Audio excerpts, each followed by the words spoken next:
The first station, Jesus is condemned to death.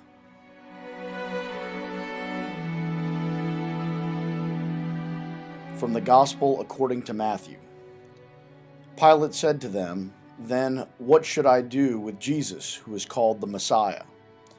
All of them said, "Let him be crucified." Then he asked, "Why? What evil has he done?" But they shouted all the more, "Let him be crucified."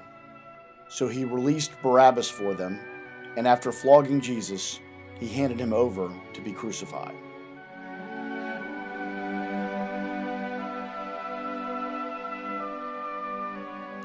The judge of the world, who will come again to judge us all, stands there, dishonored and defenseless, before the earthly judge.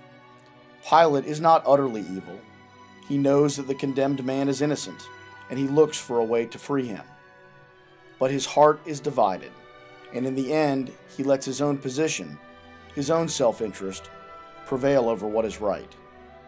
Nor are the men who are shouting and demanding the death of Jesus utterly evil. Many of them, on the day of Pentecost, will feel cut to the heart when Peter will say to them, "Jesus of Nazareth, a man attested to you by God, you crucified and killed by the hands of those outside the law." But at that moment, they are caught up in the crowd. They are shouting because everyone else is shouting, and they are shouting the same thing that everyone else is shouting. And in this way, justice is trampled underfoot by weakness, cowardice, and fear of the diktat of the ruling mindset. The quiet voice of conscience is drowned out by the cries of the crowd. Evil draws its power from indecision and concern for what other people think.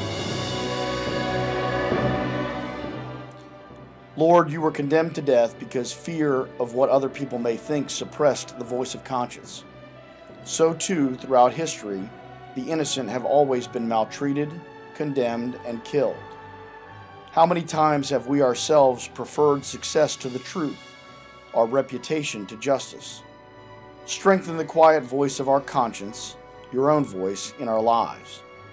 Look at me as you looked at Peter after his denial.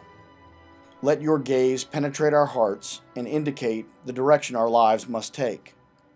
On the day of Pentecost, you stirred the hearts of those who, on Good Friday, clamored for your death, and you brought them to conversion. In this way, you gave hope to us all.